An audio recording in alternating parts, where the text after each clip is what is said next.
ये है वज़ीर आला खैबर पख्तूनख्वा अली अमीन गंडापुर का अपना आबाई हल्का। एक भाई उसके मेंबर कौमी असम्बली हैं, तीसरे भाई जो हैं वो इनके यहाँ पर तहसील मेयर है। 20 से 22 दिन हो चुके हैं कि तमाम मुलाजमीन रेगुलर और जो पेंशनर हैं वो यहाँ पर सरापा एहतजाज हैं। ये हमारा TMO साहब है, ये कहता है कि अली अमीन साहब ले जा रहा है पैसे, उमर अमीन साहब ले जा रहा है। कितनी सीटा ले बैठे, नहर लोग आए बैठे, अंगूठा छाप बैठे। हमारे तकरीबन 6 से 8 माह की तनख्वाहें बकाया हैं। पेंशनें भी इस तरह 6 से 8, तकरीबन किसी को उससे ज़्यादा भी हैं, कम नहीं है। न तनख्वाह है न पेंशन है, कोई अता पता नहीं है कि TMA की जितनी भी इनकम आती है करोड़ों रुपए के अंदर, कोई पता नहीं चलता है वो जा कहाँ रही है। मंथली इनकम आ रही है, डेली इनकम आ रही है, ग्रांटें आ रही हैं, अक्सर शेयर आ रहा है, कहाँ जाता है ये पैसा? यहाँ पर सिर्फ सफ़ेद काटन वाले जो आते हैं उनकी तनख्वाहें हैं, या बंगले पे जो हाजिरी लगाते हैं उनकी तनख्वाहें हैं।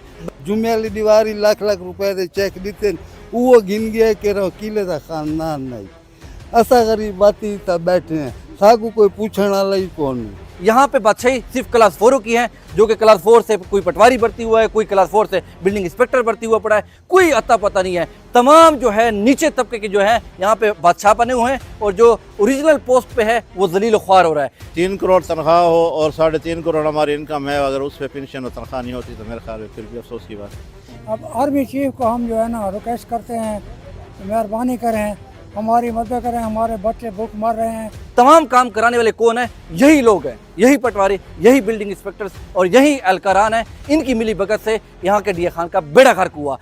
ईद पे तनख्वाह भी ना मिल सकी, बकरीद पे तनख्वाह भी ना मिली। ये इस तरह हमारे गुजरे दोनों इवेंट, मुसलमानों के जो मेन इवेंट है। उन लोगों को क्यों नहीं पकड़ा जाता जो कि पहले NOC देते हैं और तमाम मिली भगत से उनकी बिल्डिंग खड़ी करवा देते हैं, और बाद में जो है ऑपरेशन के नाम पे उनको मिसमार किया जाता है। कल हमारे एक एहलकार है, उसकी वालदा, वो बार बार मेरे पास मैसेज मौजूद हैं, तो बार बार फ़ोन कर रहा था कि मेरी वालदा की तबीयत ख़राब है, मैं बच्चे को इस्लामाबाद ले गया, उसके मसला है, रेड़ा चलाते हैं। उसकी वालदा खून के उल्टियों से वो बेचारी फोत हो गई है कल।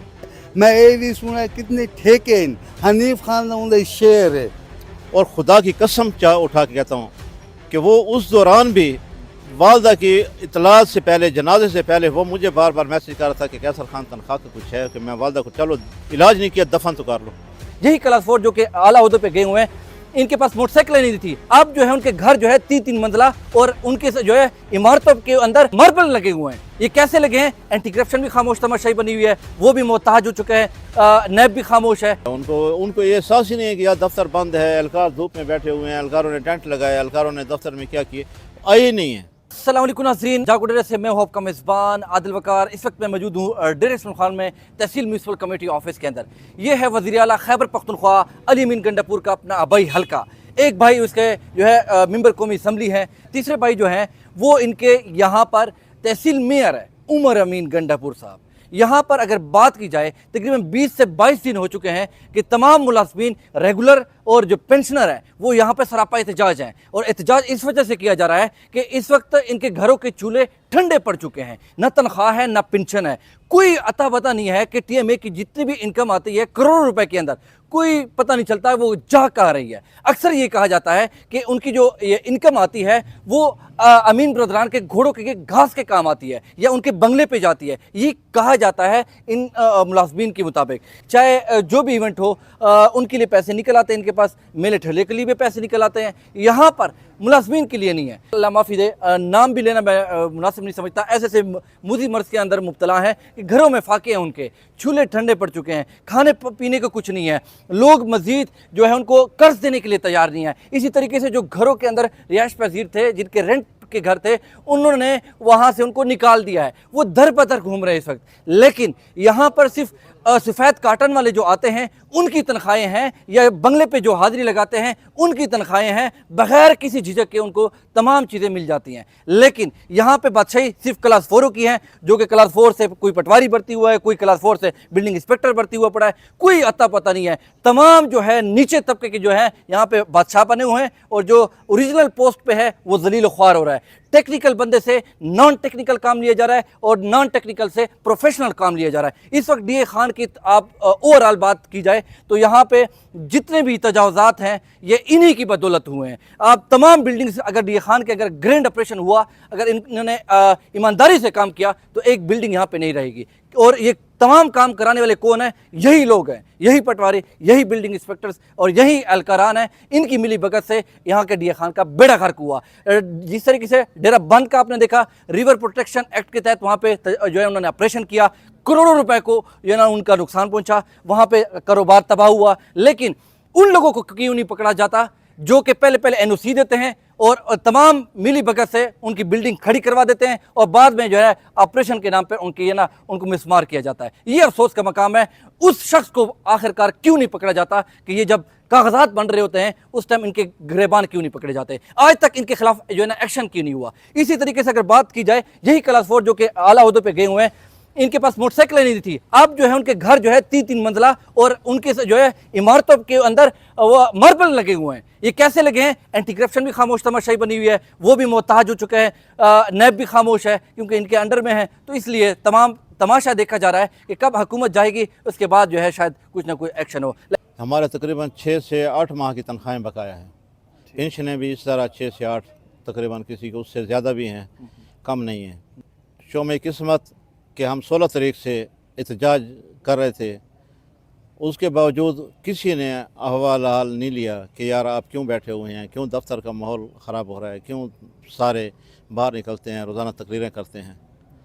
उसके बावजूद कल हमें सूबाई फेडरेशन की तरफ से मुझे इतला मिली कि अभी तक ना हमारा PLA खुल रहा है, ना कुछ एक्स्ट्रा शेयर मिल रहा है, ना कुछ इमदाद मिल रही है। ठीक।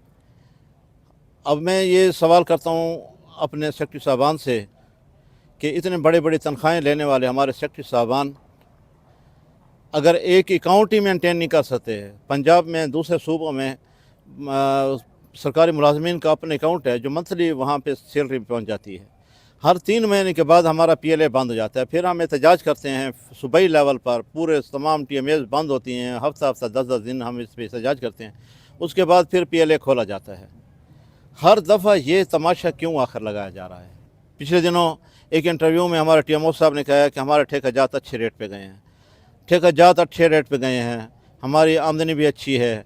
और हाई कोर्ट में जो उन्होंने कहा है कि 3.5 करोड़ से ज़्यादा हमारी मतलब इनकम है, जब इतनी इनकम के बावजूद 3 करोड़ तनख्वाह हो और 3.5 करोड़ हमारी इनकम है, अगर उस पर पेंशन और तनख्वाह नहीं होती तो मेरे ख्याल में फिर भी अफसोस की बात है।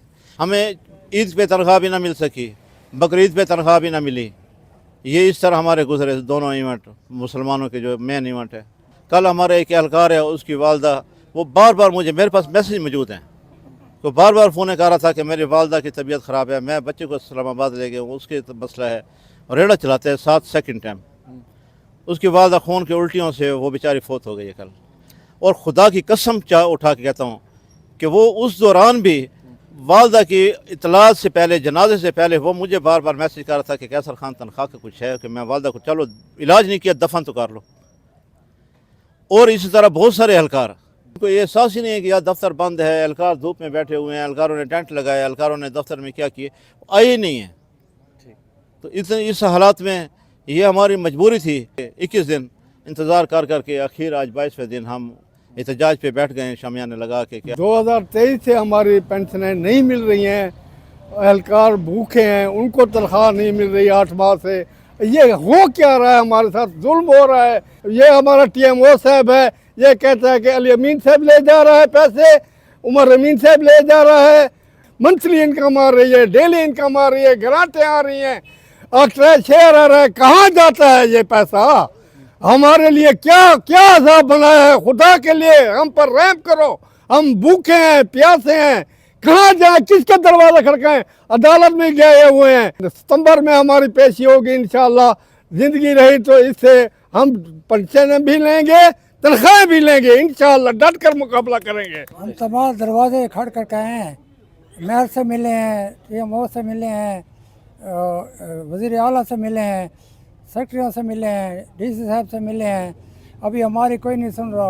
अब आर्मी चीफ को हम जो है ना रिक्वेस्ट करते हैं, मेहरबानी करें, हमारी मदद करें, हमारे बच्चे भूख मर रहे हैं, हम तकलीफ़ में हैं, हम मुसीबत में हैं, हमारी मदद करें। अच्छा कितनी सीटा ले बैठे, नहर लोग आए बैठे, अंगूठा छाप बैठे, के तक चाहने साहब दे नाल गोटी हिक्का होंदी उन्हां दी सारी लाइन प्लानिंग हिक्का होंदी केरा चंगा लगदा को लाख लाख रुपए दे चेक दे देन जुमे वाली दीवारी लाख लाख रुपए दे चेक दिते वो गिन गया केरा वकीले दा खानदान नहीं असा गरीब बाती ता बैठे हैं सागू कोई पूछण वाला ही कोनी केरे चोर बाजारी बैठे कितने ही बैठे सारे हराम खोर इन्हां दा कोई बार कोनी हिक लाली पाप है सारा को लाली पाप दी खड़ा है गेम हिक है मैं ये भी सुना कितने ठेके हनीफ खान दा उंदे शेर है कितने ये थोला है बहु है इंदिया दोवात है हुन इको कोई पूछे तय साकू आपले तू आपले कागज ही नहीं देना कहंदी कितनी तनख्वाह कहंदी कितनी असा आपले मुंह ते लिस्टा लिखी खणे एक आदमी दा ना ही लिखा पिया फोन नंबर ही लिखा पिया ये तू नहीं दे सकता तो तू ले वन